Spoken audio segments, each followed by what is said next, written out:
I'm so glad you found your way here. Right now, a rocket somewhere on Earth is being fueled with propellants cold enough to freeze the air around them. Tonight, you'll discover why we still burn fire to reach the stars, and by the end, you'll understand why the physics of space demand we travel this ancient way. Welcome to 100 Sleepy Facts. Wherever you are right now, perhaps gazing up, wondering how machines reach those distant points of light, or simply feeling Earth's gravity holding you safely in place, allow yourself to rest in this moment. We'll drift through 100 space facts about humanity's journey beyond Earth, from thunderous launches that shake the ground to silent glides through the cosmic void, to the moment physics itself decides our path. These quiet journeys through space create a cosmic community of peaceful minds. Feel free to like and subscribe or share a thought down in the comments. It helps others find their way here too, one sleepy soul at a time. It means the universe to us. Settle deeper into your pillows now. Let your shoulders drop, your breathing slow and steady. You don't need to hold on to any of this cosmic knowledge. Just feel that peaceful heaviness spreading through you, like you're floating weightless in the vast, silent darkness between stars, drifting gently toward sleep. Close your eyes and breathe deeply. You're floating where starlight paints pathways through infinite space. Let your mind drift with cosmic silence. And now we begin. We travel through space by riding controlled explosions. Every rocket that leaves Earth's surface operates on a principle discovered by Isaac Newton over 300 years ago. For every action, there's an equal and opposite reaction. When a rocket burns fuel and expels hot gases downward at incredible speeds, those gases push the rocket upward with equal force. It's the same physics that makes a balloon fly around a room when you release it, just scaled up 1,000,000 times. The Saturn V rocket that carried astronauts to the moon burned nearly 8,000 pounds of fuel every single second during liftoff. That's the weight of 3 large cars disappearing into flame and thrust each second. We haven't found a more powerful way to escape Earth's gravity. Fire and physics, working together in the most spectacular way imaginable. The hardest part of space travel isn't reaching space. It's reaching the speed needed to stay there. Space itself begins just 62 miles above Earth's surface, a height that a car could theoretically reach if you could drive straight up for about an hour. But reaching that altitude isn't enough. To orbit Earth, a spacecraft must travel sideways at approximately 17,500 miles per hour. At that velocity, the spacecraft falls toward Earth at exactly the same rate that Earth's surface curves away beneath it, creating a continuous fall that never ends. This is what an orbit truly is, falling sideways so fast that you keep missing the ground. The vast majority of a rocket's fuel goes not into climbing upward, but into building that immense horizontal speed. Height is easy. Speed is everything. Modern rockets still use the same basic design as the German II rockets from 1945. The fundamental architecture hasn't changed. A tall cylinder filled with fuel, engines at the bottom, payload at the top. What has changed is the sophistication of each component. Today's rockets use advanced computers to monitor thousands of parameters every second, adjusting fuel flow and engine thrust with precision unimaginable 8 decades ago. materials have evolved from simple steel to exotic alloys that can withstand temperatures exceeding 5,000 degrees Fahrenheit. Guidance systems that once required rooms full of equipment now fit in spaces smaller than a shoebox. But the basic concept endures because the physics hasn't changed. To leave Earth, you need to expel mass in one direction to move in the other. Simple principle, extraordinary execution. Liquid hydrogen and liquid oxygen power some of the most efficient rockets ever built. Hydrogen, the lightest element in the universe, becomes liquid only at around negative 423 degrees Fahrenheit, just 37 degrees above absolute zero, the coldest temperature possible in our universe. Oxygen liquefies at negative 297 degrees.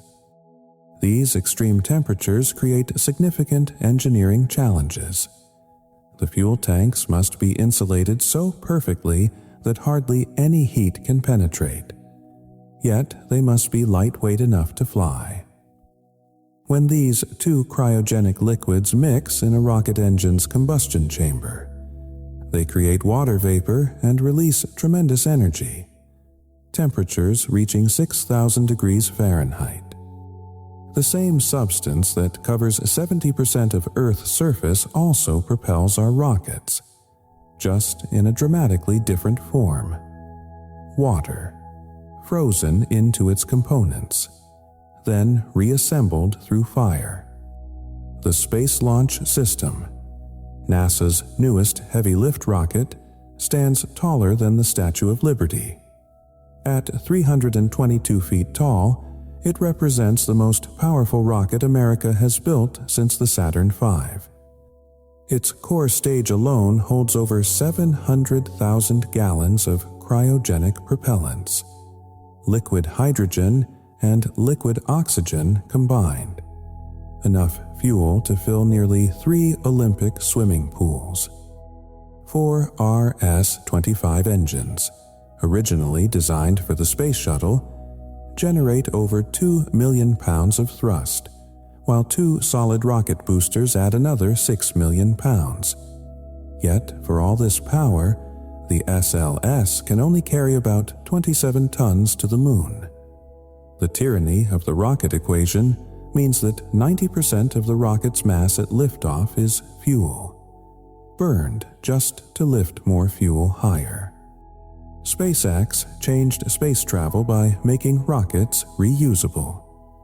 Before SpaceX's Falcon 9 successfully landed its first stage in December 2015, every rocket flew once and then was discarded, like throwing away an airplane after a single flight. The Falcon 9's first stage returns to Earth, landing vertically on either a ground pad or an ocean barge using the same engines that launched it. Some boosters have flown more than 20 times, with refurbishment between flights. This reusability has dramatically reduced launch costs. A new Falcon 9 costs about $60 million to build, but a launch using a reused booster costs around $50 million, and only about $1 million of that is propellant. The rest pays for operations, infrastructure, and amortizing the initial rocket cost. Reusability transforms economics. Chemical rockets face fundamental efficiency limitations. A typical rocket burns about 50 to 100 pounds of propellant for every single pound delivered to orbit. This ratio isn't due to poor engineering. It's fundamental physics that no amount of cleverness can fully overcome. Rockets must carry all their propellant with them, and that propellant has weight that must also be accelerated. The more fuel you add to go farther, the more fuel you need to lift that additional fuel. This mathematical reality was described by Konstantin Tsiolkovsky over a century ago. No matter how clever engineers become, they cannot escape these constraints. It's why rockets are enormous structures, burning themselves away during ascent, with only tiny capsules reaching orbit. The Starship rocket by SpaceX is designed to carry 100 tons to orbit. At nearly 400 feet tall when stacked with its super heavy booster, it's the largest flying object ever constructed. Unlike previous rockets, both stages are designed to be fully reusable, landing back at the launch site minutes after liftoff. The system uses 33 Raptor engines on the booster and 6 more on the upper stage, all burning liquid methane and liquid oxygen. As of November 2025, Starship has flown 11 test missions with varying degrees of success. Some flights achieved all objectives, while others ended prematurely, each one teaching engineers more about the challenges of creating a fully reusable, super heavy launch system. It's a work in progress, advancing with each flight. Ion engines provide a completely different approach to space propulsion. Instead of burning chemical fuel, ion engines use electricity to accelerate charged particles to extremely high speeds. The process is elegant. Atoms of xenon gas are stripped of an electron, becoming positively charged ions. Powerful electric fields then accelerate these ions out the back of the engine at speeds reaching 90,000 miles per hour. This creates thrust through Newton's third law, just like chemical rockets, but with far greater efficiency. However, the thrust produced is tiny, about the force of holding a piece of paper. Ion engines must run for months or years to build up significant velocity. They're perfect for deep space missions where time matters less than fuel efficiency. NASA's Deep Space One mission, launched in 1998, proved ion engines could work in real space conditions. The spacecraft used its ion drive for over 16,000 hours, setting records for continuous engine operation. It visited both asteroid Braille and comet Borrelly, demonstrating that this gentle form of propulsion could execute complex missions. The engine expelled only about 163 pounds of xenon over the entire mission, yet achieved changes in velocity impossible for any chemical rocket of the same mass. The spacecraft's success paved the way for other ion-propelled missions. Dawn spacecraft later used ion propulsion to orbit both asteroid Vesta and dwarf planet Ceres. The first spacecraft ever to orbit 2 different deep space destinations. Efficiency sometimes beats power. So, yes, we travel through space by balancing contradictory requirements, power and efficiency, simplicity and sophistication, cost and capability. Chemical rockets excel at overcoming Earth's gravity quickly, generating millions of pounds of thrust in concentrated bursts. Ion engines excel at long-duration missions, sipping propellant over years while building tremendous total velocity. Neither approach is superior. Each suits different challenges. Low Earth orbit demands raw power. The journey to Jupiter rewards patience and efficiency. Future missions to Mars will likely use both: chemical propulsion to escape Earth quickly, then ion drives or other electric propulsion to cruise efficiently through interplanetary space.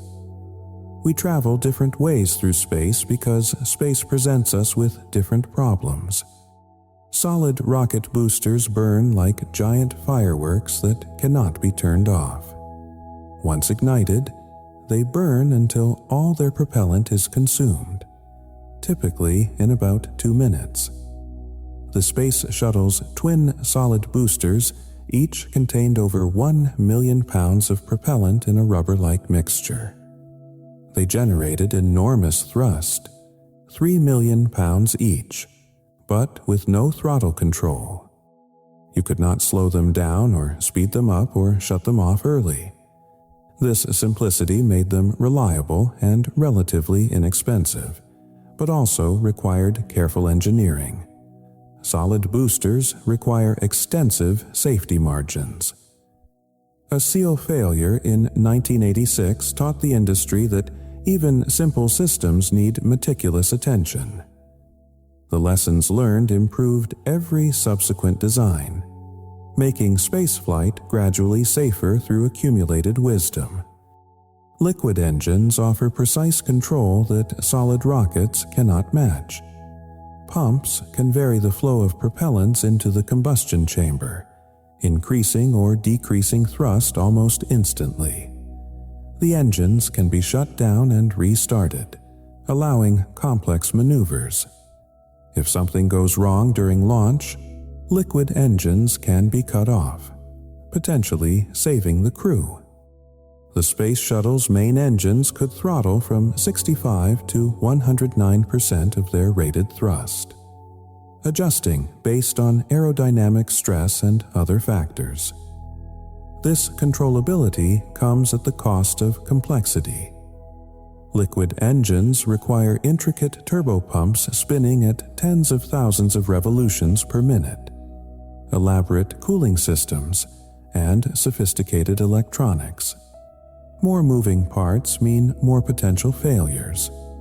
Everything in rocket engineering involves trade-offs: control versus simplicity, power versus reliability.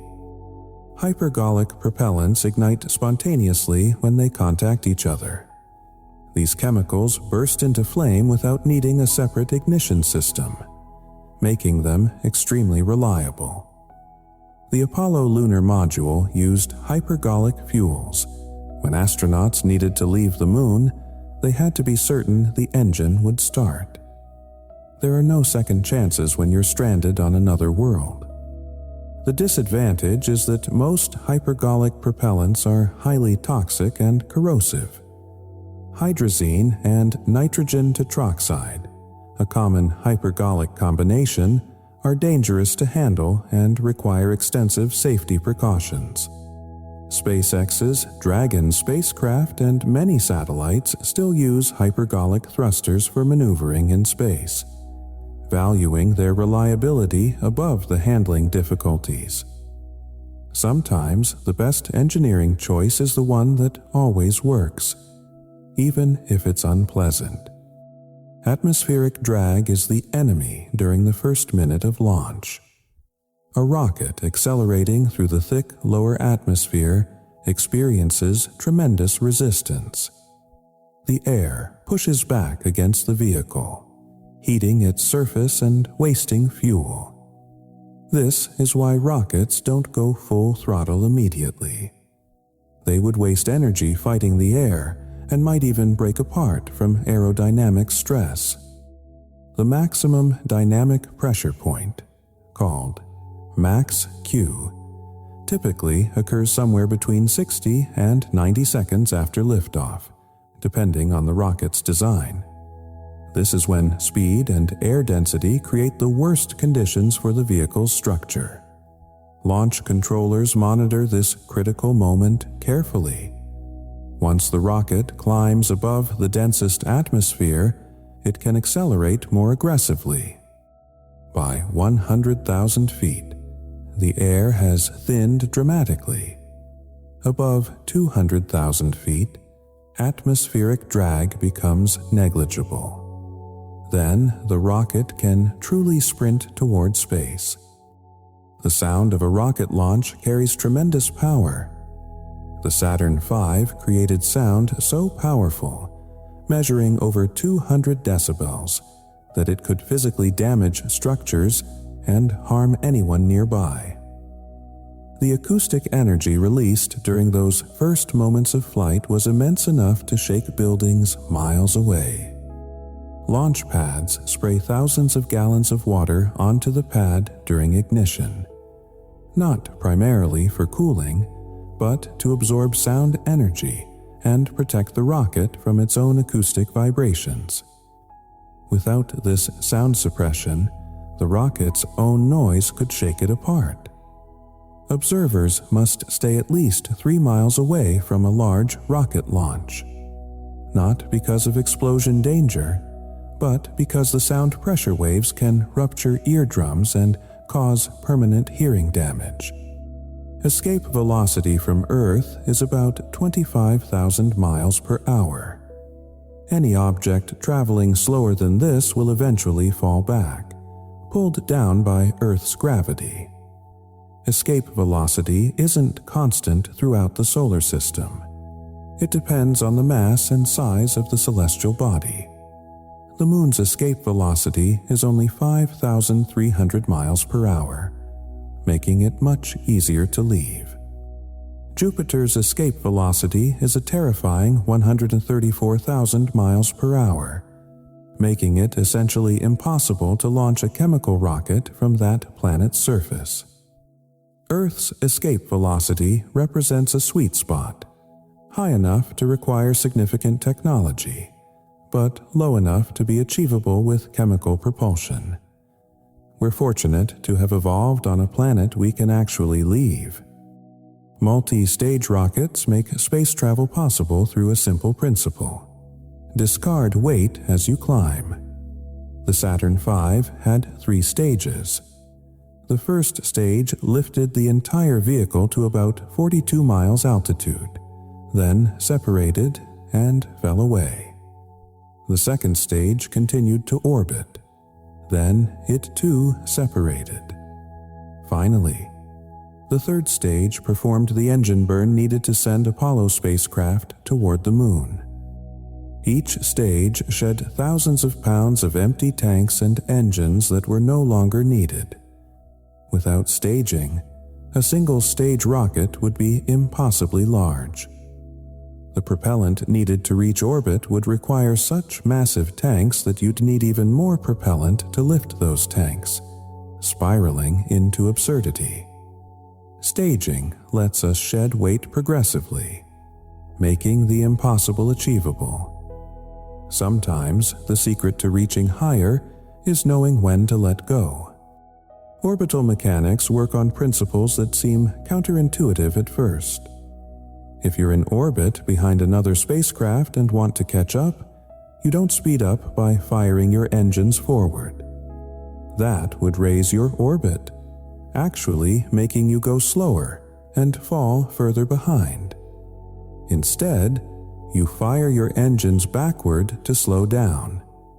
This lowers your orbit, and in a lower orbit, you move faster, letting you overtake the target. Then you fire forward again to raise your orbit back up and match speeds. This backwards-seeming logic confused early space planners. The Gemini program in the 1960s specifically practiced orbital rendezvous techniques because they're so unintuitive. In space, going faster often means arriving later. Understanding this changed everything about how we design space missions. The International Space Station orbits at about 17,500 miles per hour. Yet astronauts inside feel weightless. They're not beyond Earth's gravity. In fact, gravity at that altitude is only about 10% weaker than on the surface. The weightlessness comes from continuous free fall. The station and everything inside it fall toward Earth perpetually, but move sideways fast enough to keep missing. It's the same sensation you'd experience during the peak of a parabolic airplane flight, or for a few seconds in a dropping elevator, just sustained continuously. This strange serenity comes from perpetual descent, never hitting ground. Astronauts float not because there's no gravity, but because they're falling at exactly the same rate as their surroundings. Solar sails offer propulsion without any propellant at all. These enormous, mirror-like sheets catch the pressure of sunlight itself. Photons from the sun carry momentum, and when they bounce off a reflective surface, they transfer that momentum just as a thrown ball transfers momentum to whatever it hits. The force is incredibly tiny, about the equivalent of holding a paperclip on Earth. But in the vacuum of space, even tiny forces eventually produce significant acceleration if applied continuously. Japan's IKAROS probe, launched in 2010, successfully demonstrated solar sail technology by flying past Venus. The Planetary Society's Light Sail 2, launched in 2019, raised its orbit using only sunlight pressure, proving the concept works for orbital maneuvers. Nuclear thermal propulsion could revolutionize deep space travel. Instead of burning chemical fuel, these engines use a nuclear reactor to heat hydrogen to extreme temperatures, then expel it through a nozzle. The heated hydrogen molecules move much faster than the combustion products from chemical reactions, producing greater efficiency. A nuclear thermal engine could cut the travel time to Mars in half compared to chemical propulsion. NASA successfully tested nuclear rockets in the 1960s and 70s. Proving the concept works, modern designs are safer and more efficient. In October 2024, DARPA awarded contracts to develop nuclear thermal propulsion for operations in lunar orbit, where the technology poses minimal risk to Earth's environment. The future of interplanetary travel may glow with controlled nuclear fire. The rocket equation, discovered in 1897, still governs every launch. Konstantin Tsiolkovsky derived a simple but profound formula. The final velocity of a rocket depends on how fast it can expel exhaust and the ratio of its starting mass to ending mass. This means that to go faster or farther, you need a higher proportion of fuel to payload, but adding more fuel also adds more mass that must be accelerated. The mathematics creates a harsh limit. With chemical propulsion, you can barely reach low Earth orbit in a single stage. Multi-stage rockets work around this by discarding mass, but the fundamental constraint remains. Every rocket engineer in history has worked within the boundaries Tsiolkovsky defined over a century ago. The mathematics remains constant across time, waiting patiently for each generation to work within its boundaries. Gravity assists let spacecraft gain speed without using any fuel. When a probe approaches a moving planet at the right angle, it can steal a tiny fraction of the planet's orbital momentum. The planet's motion through space essentially slings the spacecraft forward, increasing its velocity dramatically. Voyager 2 used gravity assists at Jupiter, Saturn, Uranus, and Neptune, gaining speed at each encounter and ultimately becoming one of only 5 spacecraft to leave the solar system entirely. The technique requires precise planning. Launch windows open only when planetary alignments permit the maneuver. Galileo spacecraft took a complex path to Jupiter, performing gravity assists at Venus and Earth to gain the speed necessary. Sometimes, the fastest path between 2 points in space involves apparent detours through carefully chosen gravitational fields. So, as we reach our first quarter of facts, a pattern emerges. We travel through space this way, with chemical rockets and ion engines and gravity assists, not from lack of imagination, but from working within the constraints of physics. The speed needed to reach orbit demands power. the efficiency needed for deep space demands patience. The complexity of orbital mechanics demands computers and precision. Each mission type has evolved its own optimal solutions. Near Earth, satellites launch on medium rockets with refined trajectories. Deep space probes use lightweight vehicles with efficient propulsion and clever orbital dynamics. Human missions require massive rockets with redundant systems and abort capabilities. The way we travel through space reflects thousands of problems solved one at a time. Each solution shaped by unchangeable physical laws and gradually improving technology. Take a deep breath and feel this. Every atom in your body, the carbon, the nitrogen, the oxygen, the iron, was created in the core of a dying star. The spacecraft we build, the astronauts we send to the heavens, all made from the material of the universe, returning to the universe. Feel yourself carrying the trace of ancient stars. Every breath you take, you're breathing the same air that astronauts breathed while looking down at Earth from above. We are all space travelers, flying on a small planet through the galaxy. Now we continue. The Artemis program aims to return humans to the Moon in the late 2020s. Artemis 2, currently scheduled for early 2026, will carry 4 astronauts around the Moon without landing, testing systems needed for longer missions. Artemis 3, now targeted for mid-2027, will land astronauts near the lunar South Pole for the first time.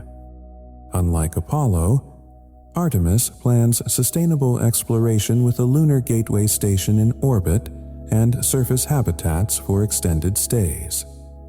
The program has faced delays, originally planned for 2024, due to heat shield issues and life support system problems discovered after the uncrewed Artemis 1 test flight. Complex systems require time to perfect. SpaceX's Starship will serve as Artemis 3's lunar lander. This represents a dramatic departure from Apollo's small lunar module. Starship stands 164 feet tall and can carry over 100 tons of cargo.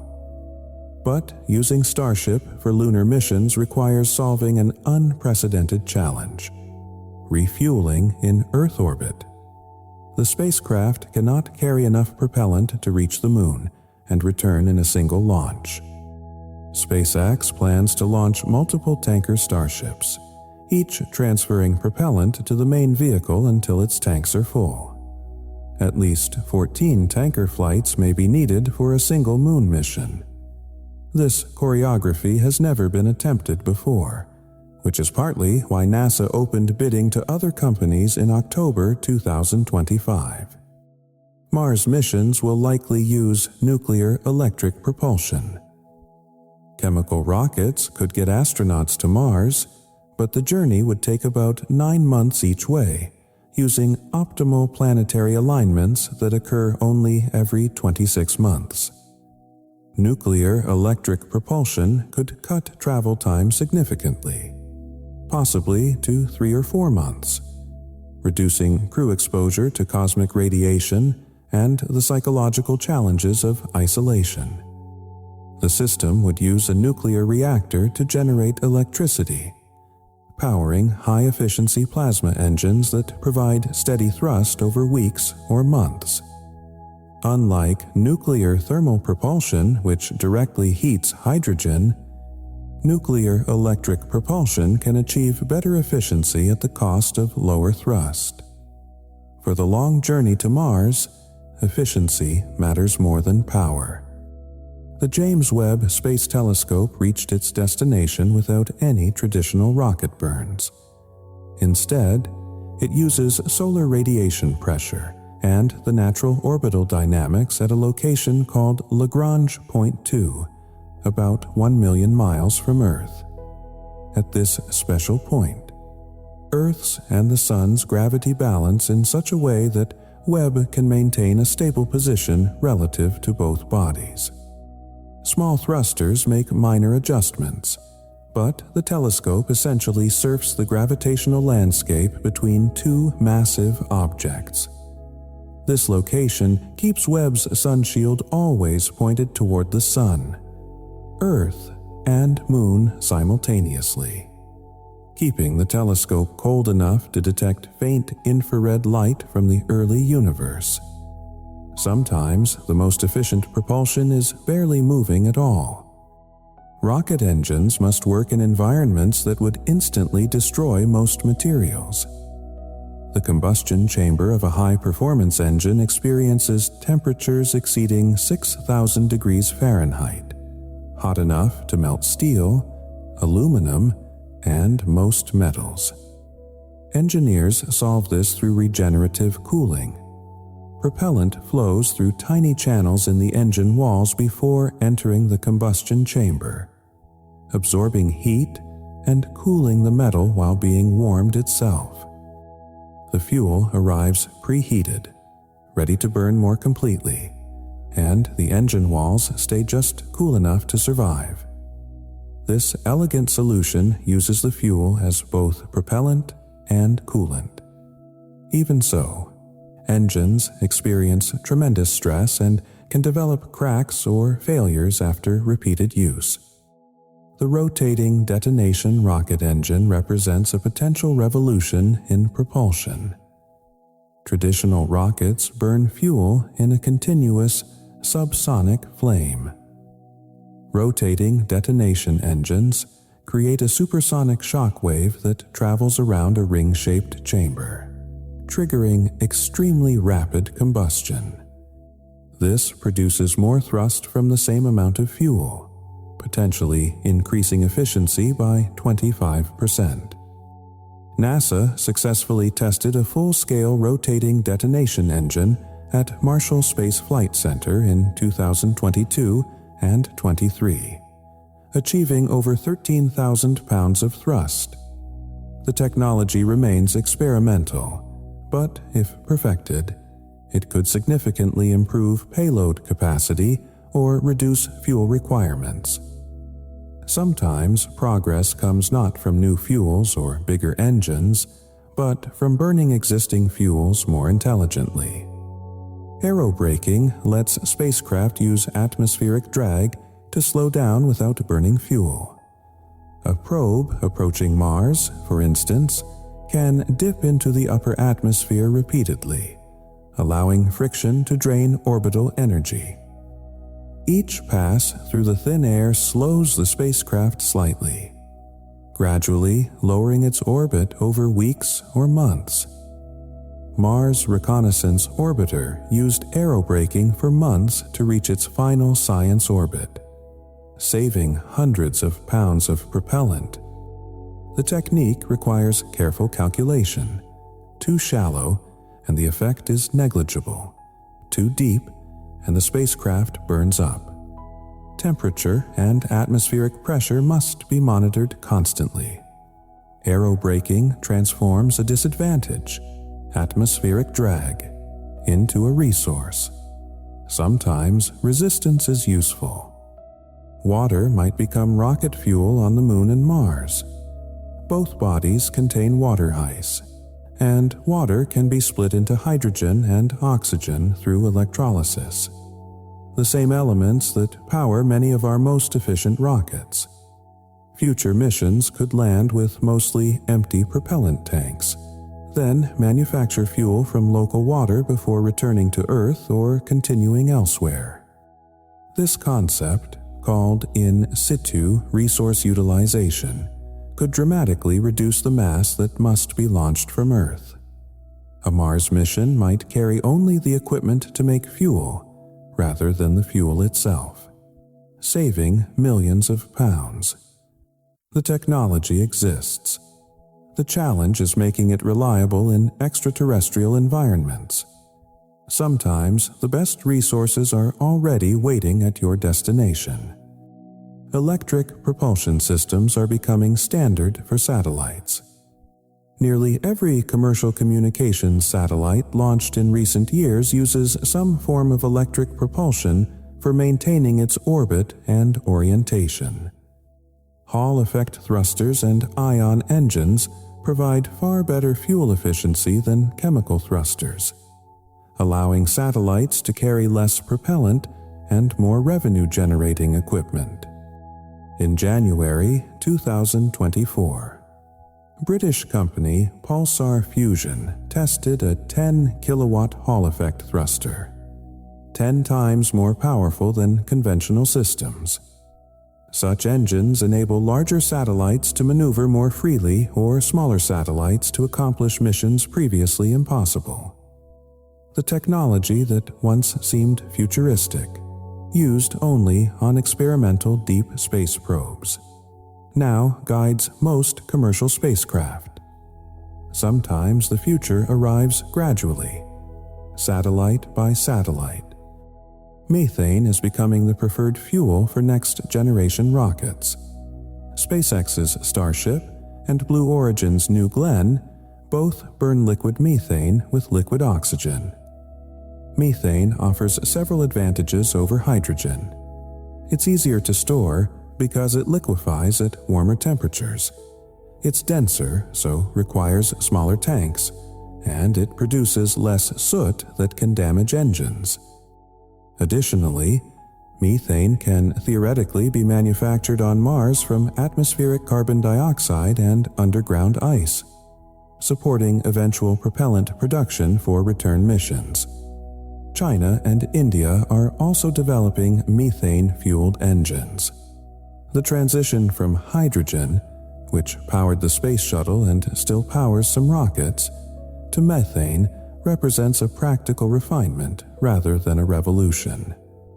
Small improvements in fuel choice ripple through entire mission architectures. Launch windows constrain when missions can begin. Rockets to Mars can only launch during specific periods every 26 months, when Earth and Mars align favorably. Miss the window, and you must wait over 2 years for the next opportunity. Lunar missions have more flexibility, with launch opportunities every few days as Earth and Moon dance their monthly orbit. But even Moon missions must time their launches carefully to arrive when lighting conditions at the landing site are optimal. Shadows in permanently darkened craters can hide obstacles. Harsh overhead sun can blind cameras. Orbital mechanics and celestial movements, not human schedules, ultimately determine when spacecraft can fly. Space travel requires patience with cosmic timing. The tyranny of low thrust limits electric propulsion. Ion engines are wonderfully efficient, but produce tiny amounts of force, often less than the weight of a piece of paper. Dawn spacecraft's ion engine could have been held in check by a human hand if operated on Earth. This means electric propulsion cannot launch anything from a planet's surface. It only works in the vacuum of space where even tiny forces accumulate over time. A typical ion engine might take months to accomplish what a chemical engine does in minutes. But those months of gentle pushing consume a fraction of the propellant, ultimately enabling missions impossible with chemical propulsion. Different tools for different tasks. Patience rewarded with efficiency. Orbital debris threatens every launch and satellite.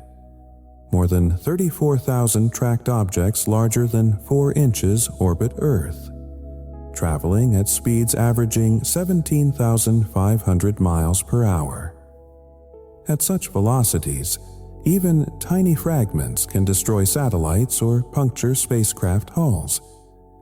The International Space Station has maneuvered multiple times to avoid debris. Most orbital junk comes from old satellites, spent rocket stages, and fragments from collisions or explosions. Each collision creates more debris, potentially triggering a cascade where collisions beget more collisions. Some companies are developing systems to remove debris, grabbing defunct satellites with robotic arms or nets and dragging them into the atmosphere to burn up. Space travel increasingly requires cleaning up after ourselves. Landing on other worlds requires completely different propulsion approaches. On Earth, parachutes and Earth's atmosphere provide most of the braking. Mars has an atmosphere too thin for parachutes alone, but thick enough to cause heating problems. The Mars Sky Crane, which landed Curiosity and Perseverance rovers, used a hovering rocket platform that lowered the rover on cables, a solution that seemed absurdly complex but worked perfectly. On the Moon, with no atmosphere, every bit of velocity must be killed with rocket thrust. Apollo's lunar module burned its descent engine for more than 12 minutes, carefully balancing thrust against falling speed. Each destination demands unique solutions. Atmosphere or its absence shapes every landing technique. So we find ourselves at the midpoint, understanding that space travel reflects decades of refined experience. Chemical propulsion launches our vehicles because it's proven. Millions of flights, countless iterations, engineering knowledge passed through generations. Electric propulsion waits in deep space where its efficiency shines. Future missions will likely blend both approaches: chemical for the energetic beginning, electric for the patient journey between worlds. Every choice involves compromises: efficiency versus thrust, complexity versus reliability, proven technology versus innovation. The Artemis program illustrates this perfectly, using the Space Launch System's familiar technology for the initial launch, then switching to Starship's unproven but potentially revolutionary approach for landing. You're still here, still awake, still drifting with us through these stories. Take a slow breath. Notice how your body feels a little lighter now, as if gravity itself has loosened its grip just slightly. We're traveling through space together, you and I and everyone listening in the quiet dark, floating through facts like spacecraft drifting through the void. There's no rush, no destination, just the gentle momentum of curiosity carrying us forward. Let's continue. Propellant accounts for most of a rocket's mass at liftoff. The Falcon 9 weighs about 1,200,000 pounds fully fueled, but only 65,000 pounds empty. Over 94% is propellant. This extreme ratio exists because the rocket must lift not just payload, but also all the fuel needed for the entire ascent. Each gallon of fuel requires more fuel to lift it, which requires yet more fuel in a recursive demand that makes rockets grow massive. The payload, perhaps a few thousand pounds of satellite, rides atop a temporary mountain of fuel and metal that destroys itself during the climb. Space access requires building disposable towers of propellant. 3D printing is revolutionizing rocket engine production. Companies like SpaceX and Relativity Space print complex engine components that would be impossible to manufacture traditionally. A part that once required welding dozens of pieces together can now be printed as a single unit, reducing failure points and assembly time. Relativity Space has even printed entire rocket bodies, layer by layer, from aluminum alloy. The technology allows rapid iteration. If a design fails, engineers modify the digital file and print a new version within days. This accelerates development cycles that once took months or years. The same lasers that can print jewelry now build engines capable of reaching orbit. Digital designs become metal structures, ready to burn. Human bodies struggle in microgravity. Without gravity's constant load, bones lose density, muscles atrophy, and fluids shift toward the head, causing facial puffiness and pressure. Astronauts on the International Space Station exercise 2 hours daily just to slow the deterioration. Still, after 6 months in orbit, they need weeks to fully readjust to Earth's gravity. These changes influence propulsion requirements for crewed missions. Faster journeys mean less time in microgravity and less physical decline. The way we travel through space affects not just mission duration, but crew health. Sometimes propulsion choices directly impact human biology. Speed becomes medicine. Cosmic radiation poses serious risks on deep space missions. Earth's magnetic field and atmosphere shield us from most high-energy particles streaming through space.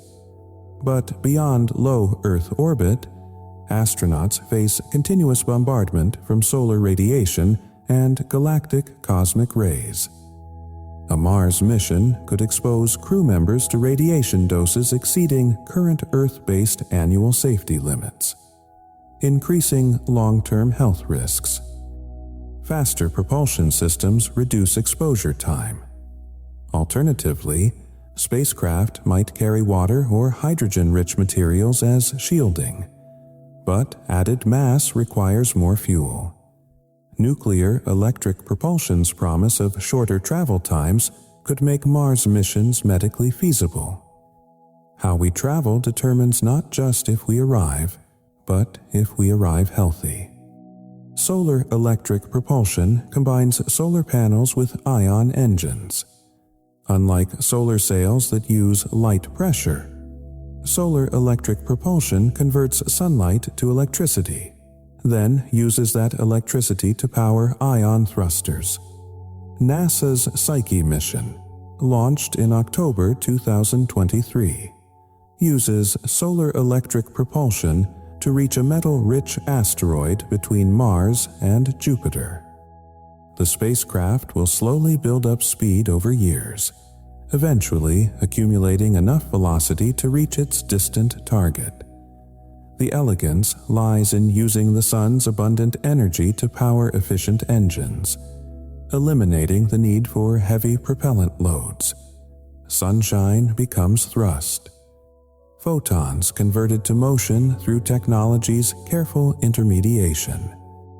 Re-entry heating comes primarily from compression, not friction. As a spacecraft plunges into the atmosphere at orbital speeds, it compresses air molecules in front of it. Compressed gas heats up dramatically. The same principle that makes a bicycle pump feel warm. The compressed air ahead of the spacecraft reaches temperatures of 3,000 degrees Fahrenheit or more, heating the vehicle's surface by radiation and convection. Re-entry vehicles use heat shields that absorb or deflect this thermal energy. The space shuttle's tiles insulated against heat. Modern capsules use ablative shields that slowly burn away, carrying heat with them. Returning from space requires managing physics that wants to convert orbital velocity into destructive temperatures. The variable specific impulse. Magnetoplasma rocket promises adaptable performance. VASIMR uses radio waves to ionize and heat plasma to millions of degrees, then channels it through a magnetic nozzle. The engine can adjust between high thrust and high efficiency by changing the power distribution. For near-Earth operations, it could provide more thrust. For deep space cruising, it could maximize fuel efficiency. Ad Astra Rocket Company has tested VASIMR prototypes extensively. but no space mission has flown one yet. The technology remains experimental, promising but unproven. If perfected, variable engines could optimize performance throughout a mission, adapting to changing needs. Flexibility awaits validation. Skylon spacecraft aims to achieve a single stage to orbit using air-breathing engines. Instead of carrying all oxidizer from launch, Skylon's SABRE engines would intake atmospheric oxygen up to about 85,000 feet, only switching to internal oxidizer for the final push to orbit. This hybrid approach could dramatically reduce the mass of propellant required. The concept has been studied since the 1980s, with significant technical progress in recent years, but full development would require billions of dollars. The challenge of single stage to orbit remains formidable. The rocket equation's mathematics are merciless. Even with clever engineering, reaching orbit in one piece demands extreme optimization. The goal persists despite decades of difficulty. SpaceX's Raptor engine represents cutting-edge chemical propulsion. Operating at 350 bar chamber pressure, it exceeds any previous rocket engine. Higher pressure allows more efficient combustion. The engine uses a full-flow staged combustion cycle, where all propellant passes through turbines before reaching the combustion chamber, maximizing efficiency. Multiple Raptor versions have evolved through rapid testing. Some engines fail. Engineers analyze the failures, implement improvements, and test again within weeks. By November 2025, over 100 Raptor engines had flown on Starship test flights. Iteration accelerates progress. Each failure teaches. Each success validates. Chemical propulsion continues advancing through accumulated incremental improvements rather than revolutionary breakthroughs. Halfway through our journey, we notice something. The way we travel through space hasn't fundamentally changed since the first liquid-fueled rocket flew in 1926. Robert Goddard's primitive device established the template. Fuel and oxidizer mixed in a chamber, ignited, and expelled through a nozzle.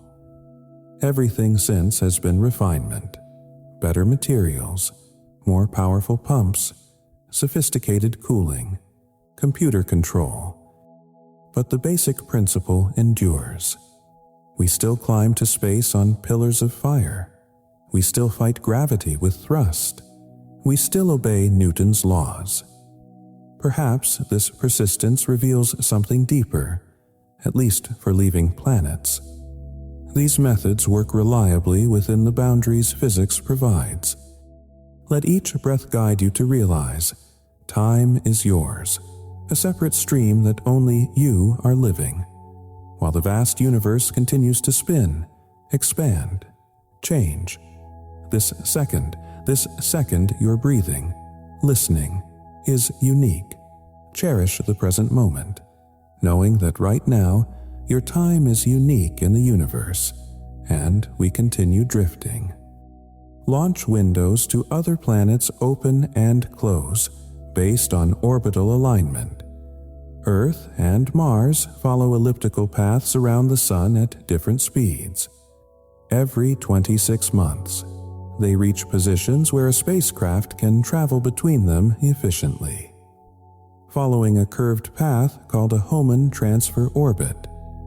Launch outside this window, and you'd need dramatically more fuel or much longer travel time. Venus launch windows occur more frequently, every 19 months.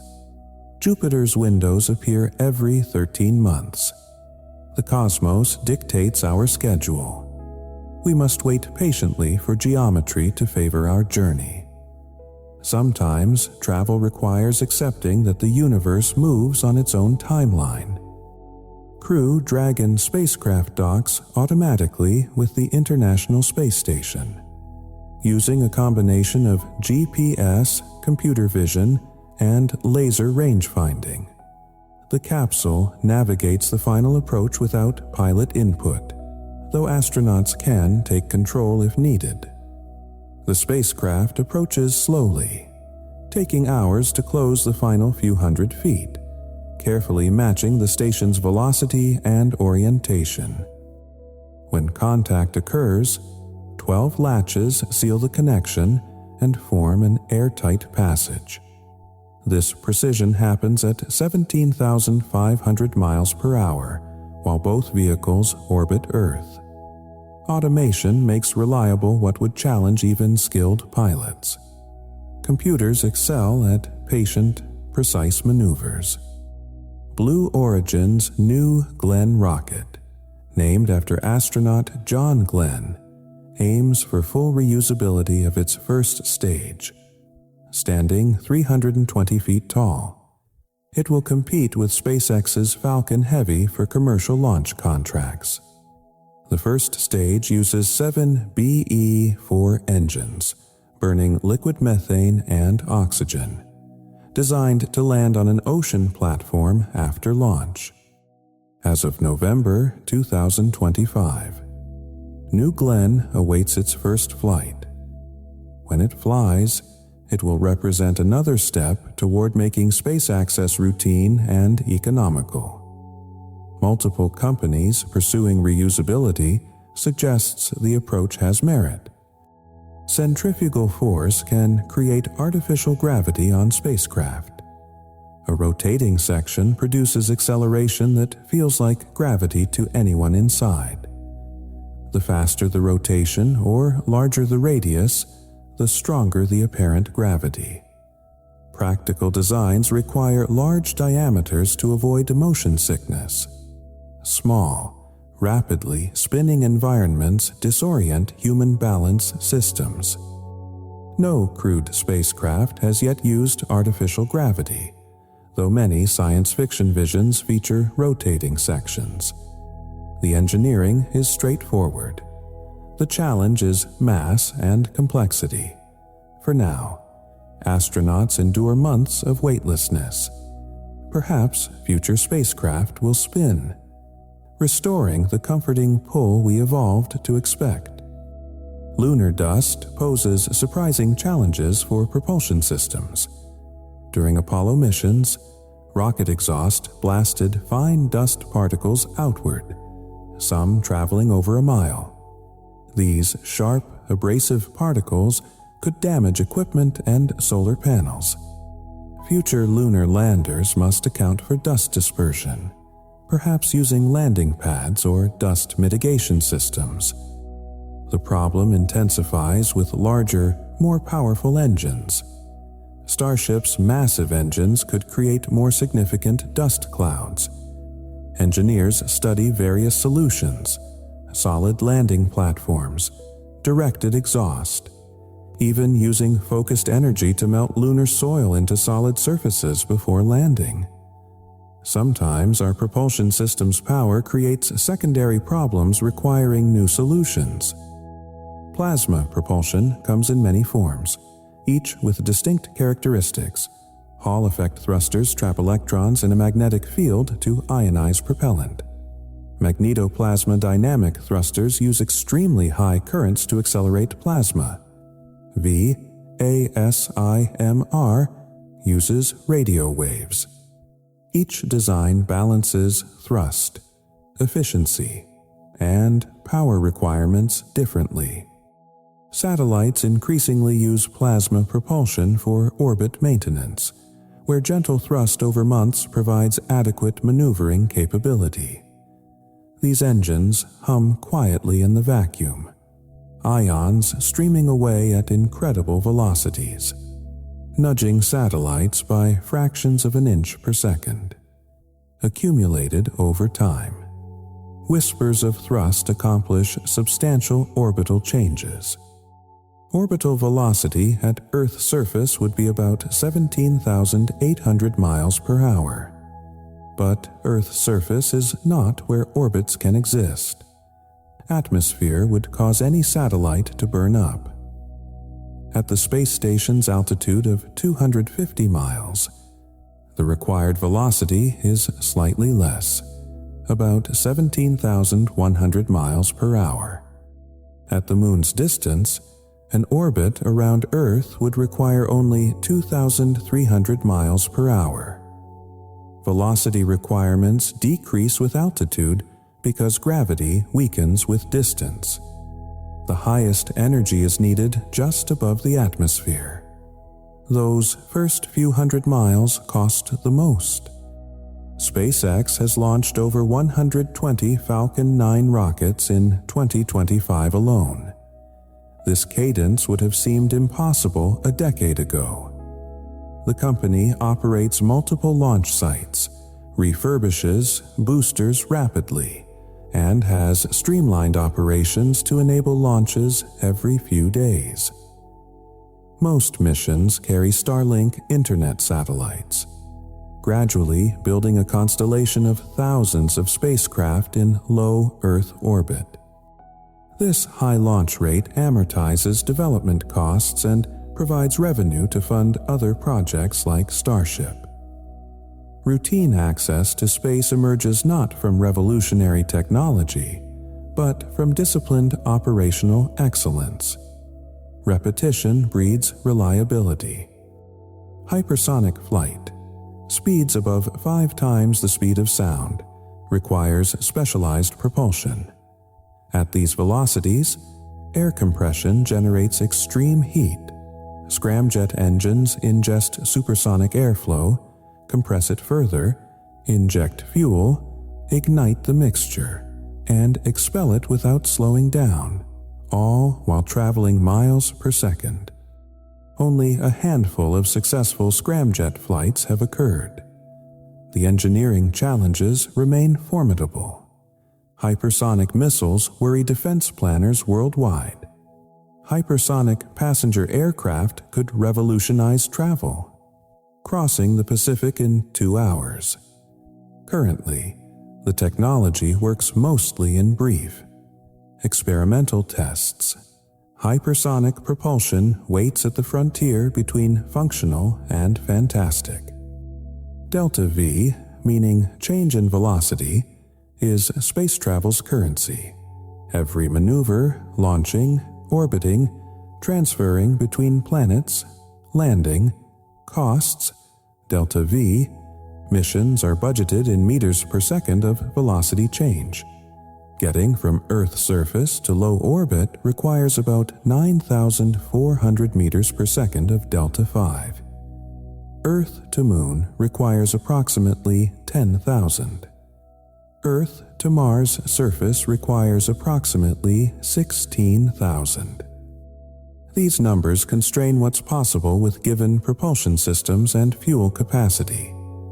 Mission planners calculate delta V budgets carefully, including margins for unexpected course corrections. Like money, delta V gets spent. Unlike money, you can't borrow more mid-space. RocketStar's Firestar drive demonstrated fusion-enhanced plasma propulsion in development testing. The system uses water as propellant, ionizes it to create high-speed protons, then induces fusion by colliding protons with boron nuclei. This fusion releases additional energy, boosting thrust similarly to how afterburners increase jet engine performance. The technology flew on test missions in 2024 aboard D-Orbit's satellite carriers. While the thrust increase is modest, the concept proves nuclear fusion can enhance electric propulsion. If scaling succeeds, fusion-augmented systems could offer better efficiency than ion engines alone. Innovation continues even in established technology fields. Propellant depots in orbit could transform space travel economics. Instead of launching spacecraft fully fueled from Earth, vehicles could launch with mostly empty tanks, refuel in orbit, then continue to their destinations. The propellant could be launched separately on cheap, reusable rockets optimized for cargo rather than crew safety. This architecture might reduce costs by 50% or more for lunar or Mars missions. NASA and private companies have studied the concept for years. Technical challenges include long-term propellant storage, zero-gravity fuel transfer, and preventing boil-off of cryogenic liquids. Orbital infrastructure requires upfront investment that deters implementation. Laser propulsion remains mostly theoretical but tantalizing. Ground-based or orbital lasers would beam energy to spacecraft, heating propellant or ablating material to produce thrust. The spacecraft carries no power source, just material to expel. This could enable small probes to reach significant fractions of light speed for interstellar missions. Breakthrough Starshot Initiative proposes laser-pushed light sails to reach Alpha Centauri in 20 years. The engineering challenges are immense. Lasers powerful enough, optics precise enough, targets stable enough. Yet the physics works. Photons carry momentum. Focused light can push. Implementation awaits sufficient investment and technical maturity. Engine throttling allows precise control during critical phases. SpaceX's Falcon 9 throttles its engines during landing, adjusting thrust to counteract gravity and wind while maintaining stable descent. Too much thrust and the rocket accelerates upward. Too little and it crashes. The engines throttle up and down multiple times per second, responding to computer commands based on sensor data. This dynamic control enables pinpoint landings on ocean barges despite wind and waves. Apollo's lunar module also featured throttling, letting astronauts hover and search for safe landing spots. Variable thrust transforms landing from blind descent to controlled arrival. We now understand that interplanetary travel challenges involve more than just propulsion. Yes, engines must provide sufficient thrust and efficiency, but life support systems must recycle air and water. Radiation shielding must protect crews. Psychological support must maintain mental health during months of isolation. Communication systems must function across vast distances. Food must remain nutritious. Medical equipment must handle emergencies without Earth-based support. Propulsion enables the journey, but hundreds of other systems sustain it. The way we travel through space reflects solutions to countless integrated problems. Propulsion is fundamental, but never sufficient alone. Everything must work together. China's space program has made remarkable progress in recent decades. Long March rockets now launch regularly, carrying both crewed capsules and robotic probes. China has landed rovers on the Moon, including Chang'e 4 on the far side where no others have touched down. In 2020, Chang'e 5 returned lunar samples to Earth, only the third nation to accomplish this. China is building its own space station and has declared intentions to land astronauts on the Moon before 2030. A new space race emerges, not between superpowers, but among multiple nations pursuing independent capabilities. Air-breathing propulsion could reduce the fuel needed to reach orbit. Instead of carrying all oxidizer, an air-breathing system would intake atmospheric oxygen during the initial ascent, significantly reducing launch mass. This works only in the lower atmosphere, above about 100,000 feet. Air becomes too thin. hybrid systems would switch to internal oxidizer for the final climb. Technically challenging, but potentially revolutionary. Such engines could enable aircraft-like operations, launching from runways rather than vertical pads. Successful development could lower costs dramatically. Many attempts over decades have approached functionality, but none has achieved orbital operation. The goal persists. Propulsion efficiency is measured by specific impulse. How much thrust is produced per unit of propellant consumed. Chemical rockets achieve specific impulses of 300 to 450 seconds. Ion engines reach 3,000 seconds or more. Higher specific impulse means less propellant for the same velocity change. However, high specific impulse usually comes with low thrust. You push gently for a long time rather than powerfully for a short time. Mission requirements determine which matters more. Launching from a planet requires high thrust. Cruising through deep space rewards high efficiency. Different problems, different optimal solutions. The Oberth effect provides free energy when burning propellant deep in a gravity well. A rocket firing its engine while moving fast through strong gravity gains more energy than the same engine burn would provide while moving slowly far from gravity. The mathematics are counterintuitive but proven. This means the most efficient maneuvers happen at closest approach to massive bodies. Spacecraft often execute burns at periapsis, the closest point to a planet, to maximize velocity change. The universe offers this optimization naturally.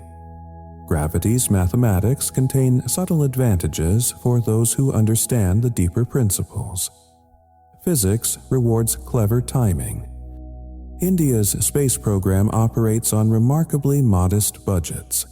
The Mars Orbiter mission, Mangalyaan, cost about $74 million, less than many Hollywood films. It reached Mars orbit successfully in 2014. India's Chandrayaan-3 landed near the Moon's south pole in 2023, making India the fourth nation to achieve lunar landings. This cost-effective approach proves space exploration doesn't require unlimited funding. Careful engineering, focused objectives, and leveraging existing technologies enable ambitious missions within constraints. Different nations find different paths to space. Resources matter less than expertise, determination, and intelligent design. Success favors the well-planned. Refueling spacecraft in orbit enables missions currently impossible. A crewed Mars mission launching fully fueled from Earth would require a rocket far larger than anything built. But launching mostly empty, then refueling multiple times in Earth orbit makes the mission feasible with smaller launch vehicles.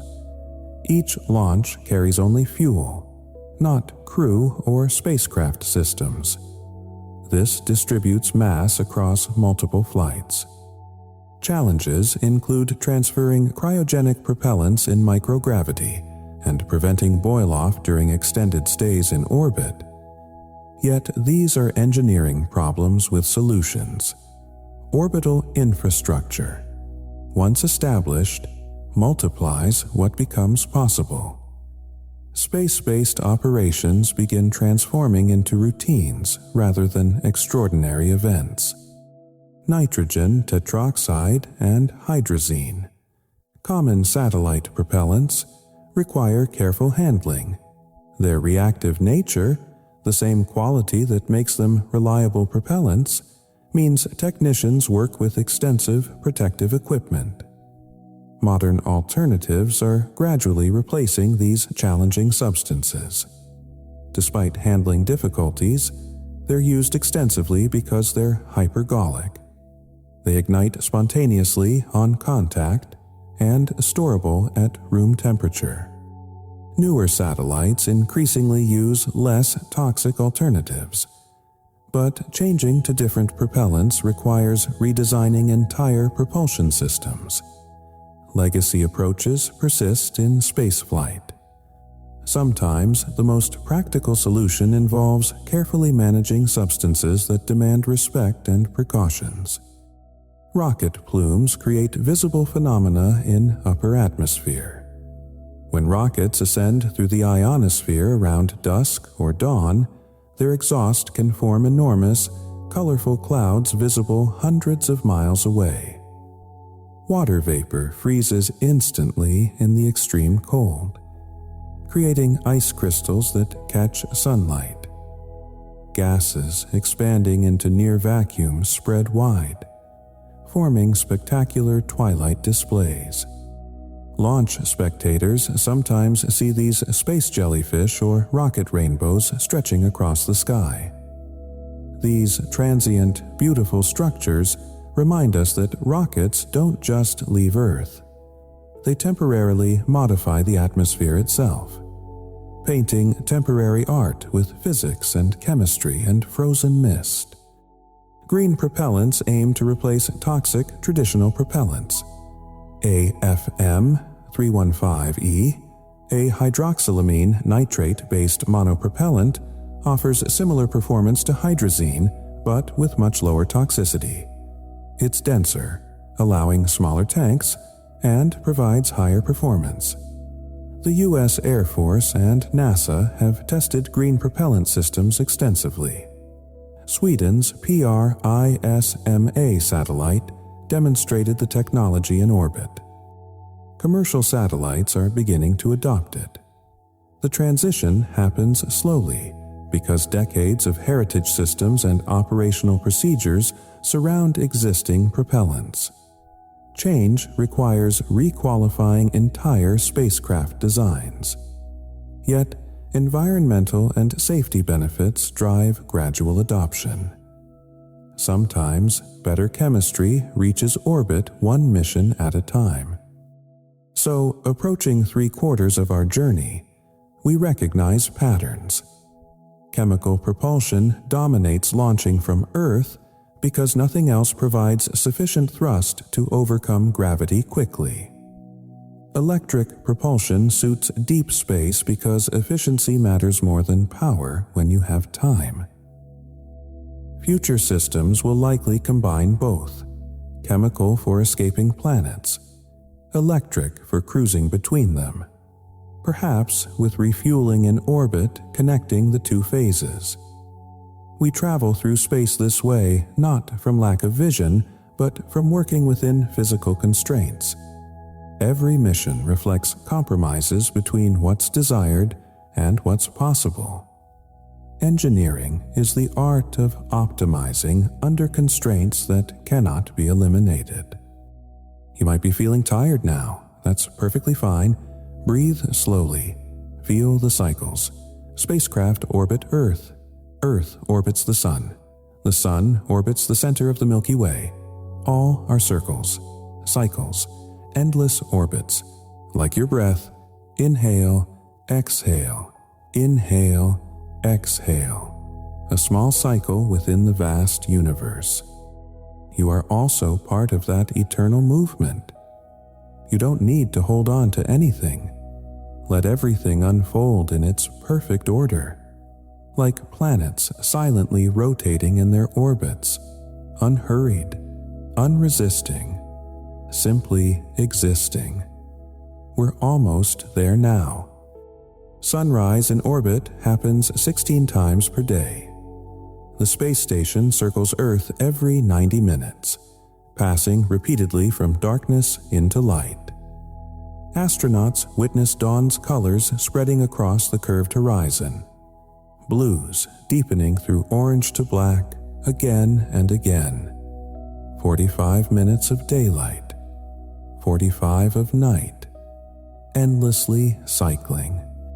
Imagine floating in that rhythm, Day melting into night, melting into day.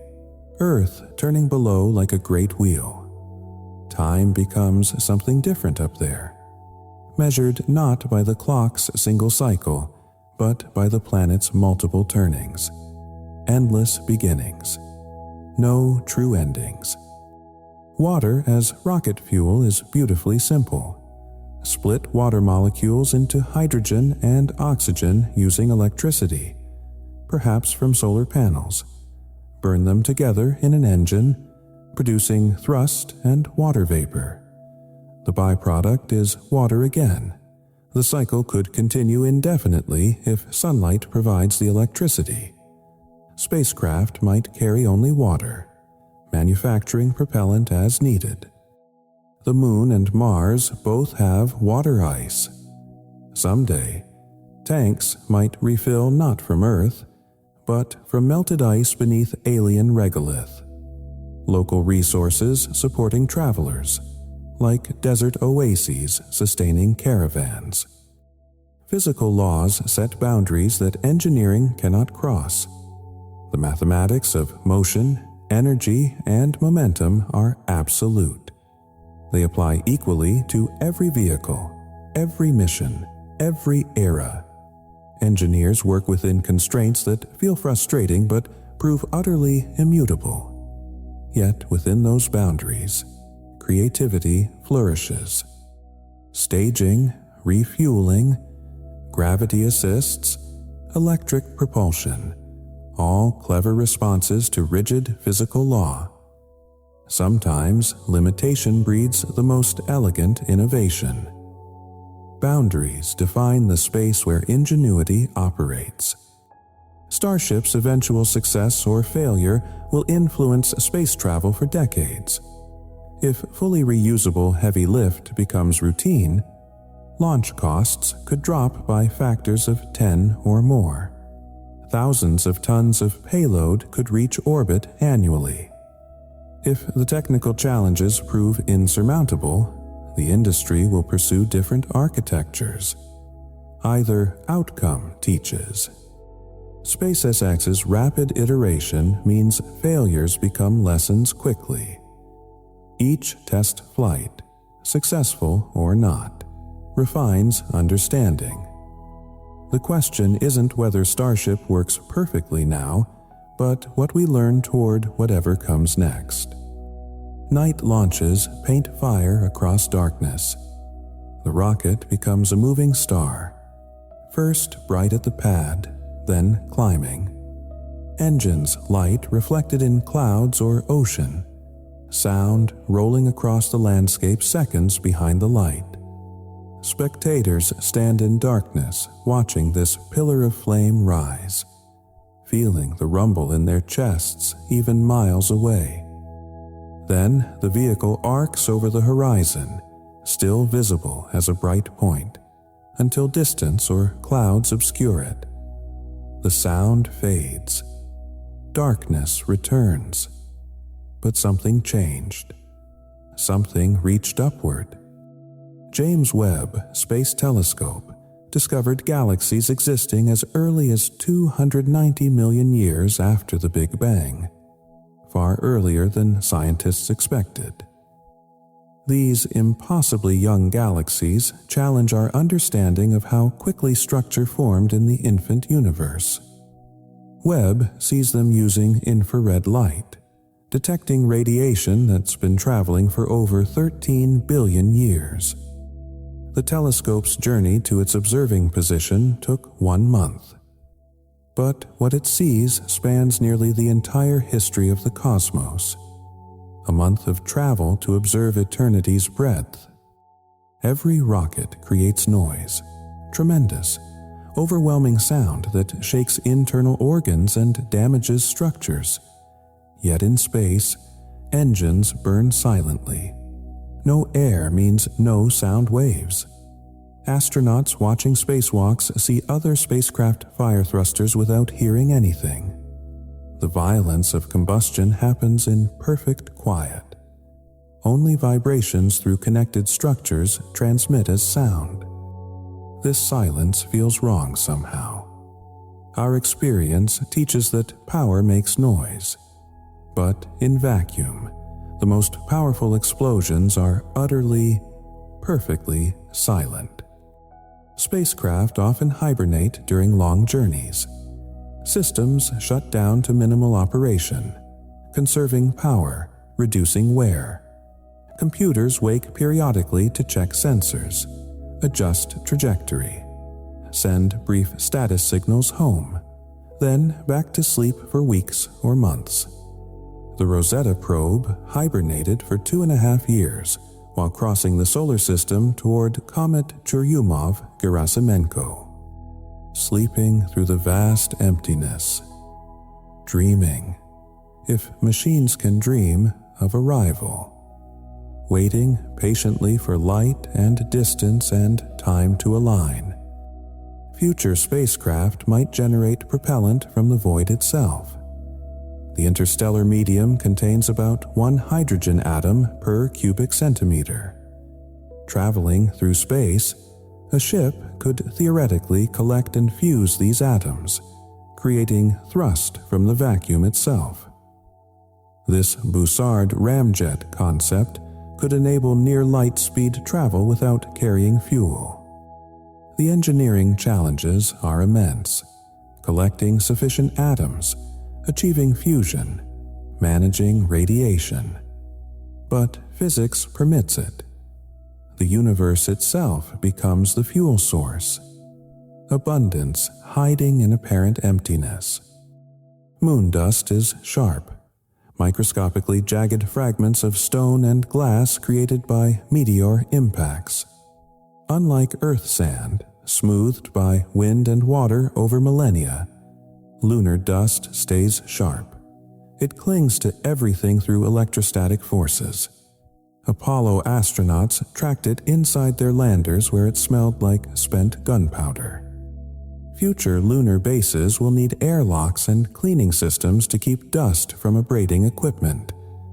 The moon's surface is hostile in subtle ways.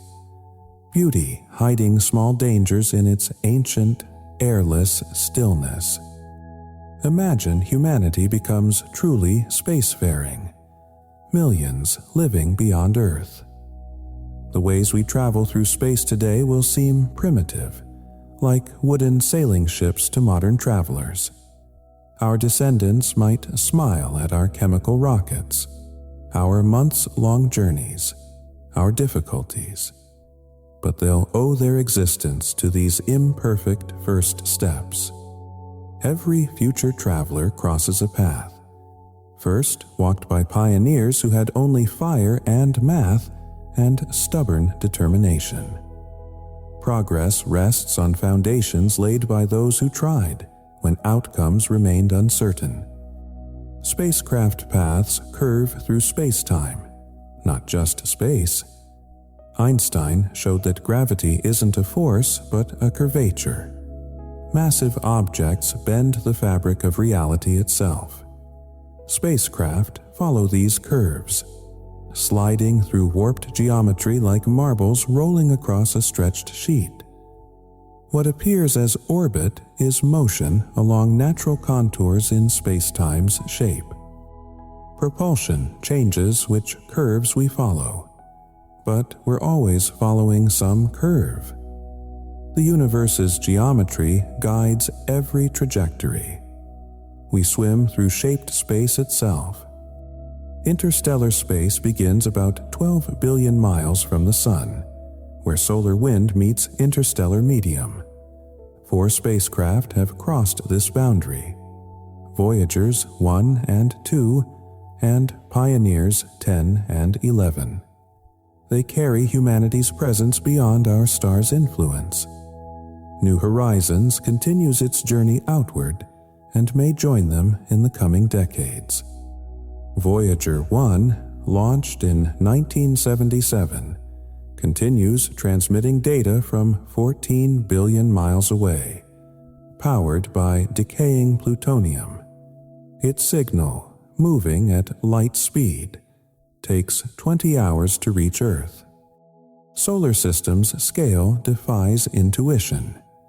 If Earth were a marble, The moon would be a peppercorn 3 feet away.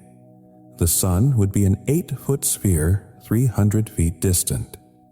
Jupiter, a basketball, would sit 3 streets over. Pluto's orbit would extend 5 miles.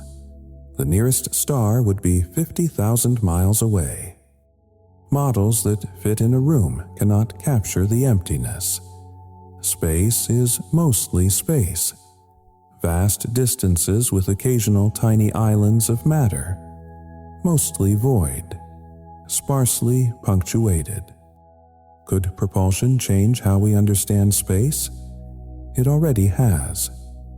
Understanding orbital mechanics let us place satellites that revolutionized communication, navigation, weather prediction. Studying propulsion physics revealed principles about combustion, materials, and thermodynamics applicable far beyond rockets. Voyager missions, enabled by gravity-assist propulsion strategy, reshaped humanity's vision of the outer solar system. The physics of how we move through space becomes the physics of space itself. Motion and understanding intertwine. Every journey teaches. Every arrival expands what's possible next.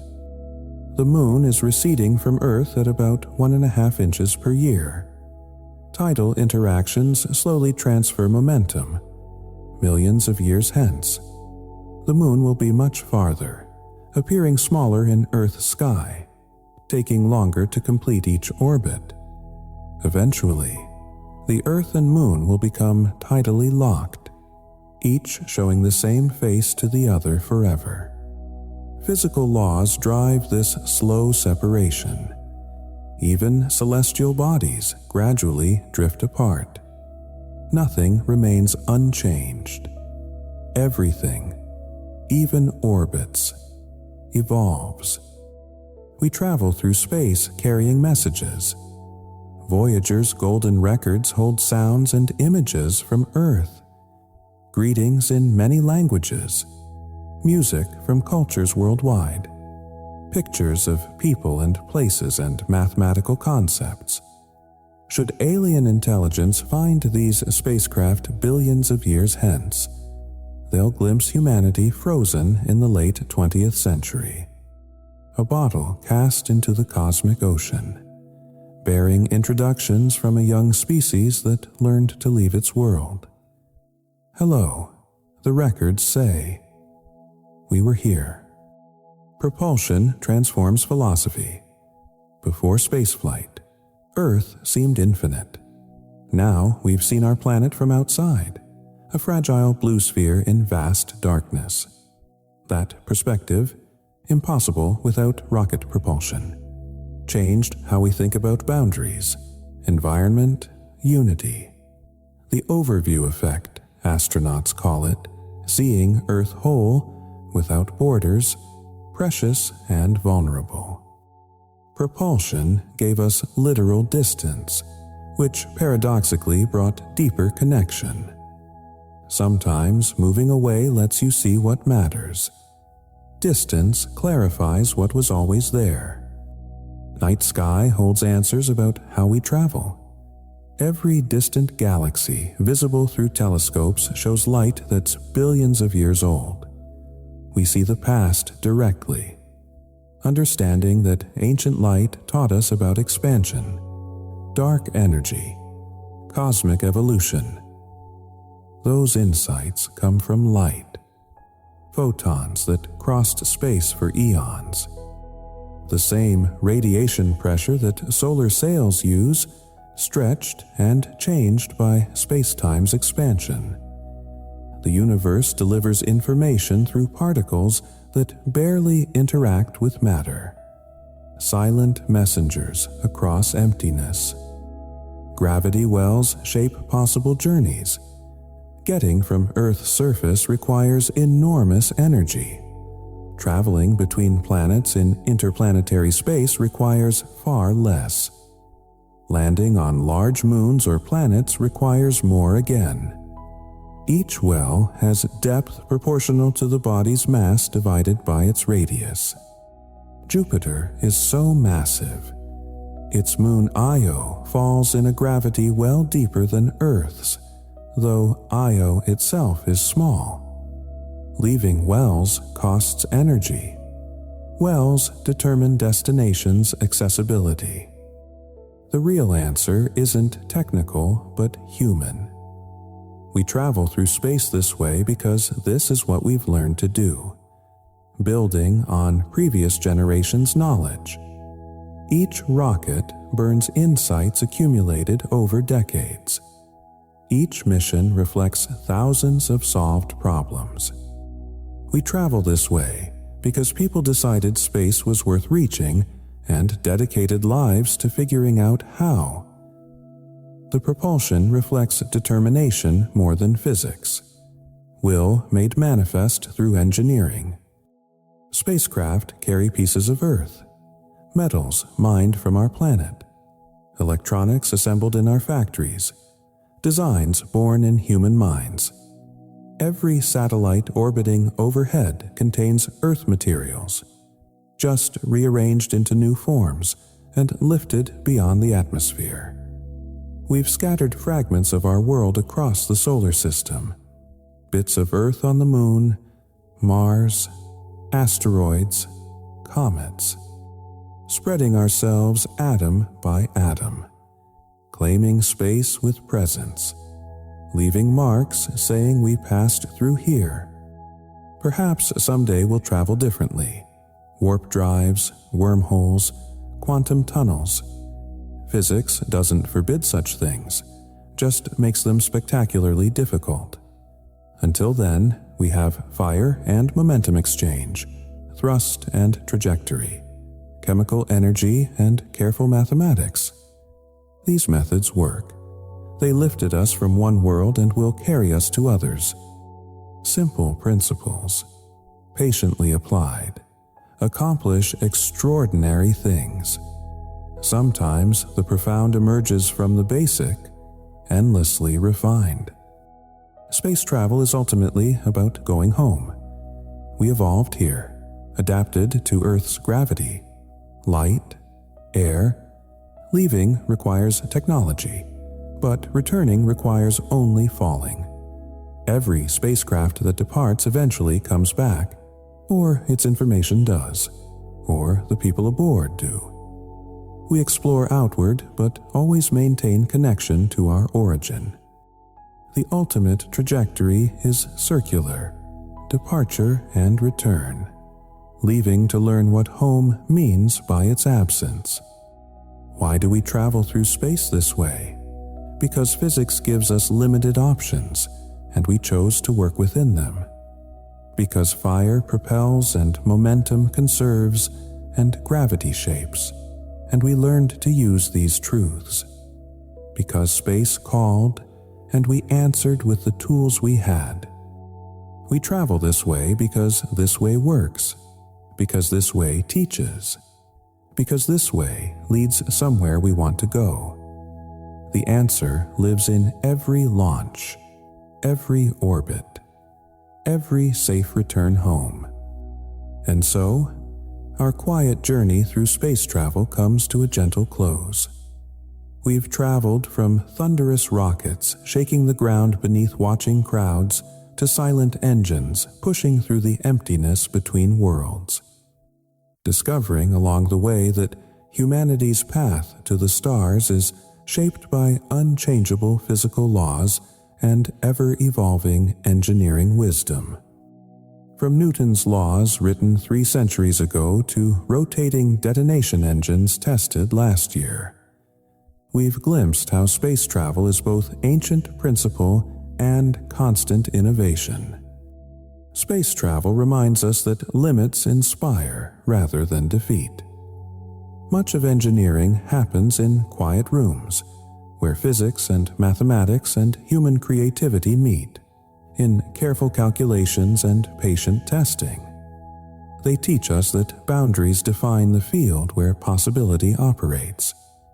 Without physical constraints, there would be no challenge to overcome, no achievement to celebrate.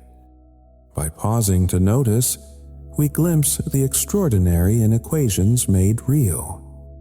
And now, in these final minutes, take the deepest breath you can, as deep as possible. Think about unity of every atom, every event, every moment in the universe. You are not separate. You are a link in the endless chain. Think about the unity of every atom in a rocket's exhaust, where fuel becomes light and heat and motion, matter transforming, yet never disappearing, only changing form. You too can dissolve into rest like that. No boundaries left between you and sleep. Let your entire being dissolve into the gentle darkness, into the soft gravity pulling you into sleep. Prepare for deep sleep. No boundaries left, only peace. If this gentle journey through the cosmos brought you peace tonight, perhaps share it softly with someone else who's searching for stillness under the stars. It might be exactly what another restless mind needs to finally let go and drift. One quiet share, one peaceful night at a time. But there's no need to do anything now, nothing at all. You've traveled far tonight, farther than most journeys take you. You can allow these thoughts of rockets and orbits to fade now, like engine plumes dissipating into vacuum, leaving only the peaceful calm behind. Let your breathing deepen. Let your body feel heavier, as if Earth's gravity is gently pulling you deeper into rest. If sleep comes, let it carry you like a spacecraft entering orbit, smoothly, inevitably, into a realm where weight and worry no longer matter. If your eyes are still open, the next video is waiting for you, ready to continue the journey. But if they're closed, stay there. Stay in the darkness that feels safe and warm. Tomorrow, rockets will still be launching. Physics will still govern trajectories. The stars will still shine, waiting patiently for us to visit. But tonight belongs to stillness. Rest well, fellow traveler.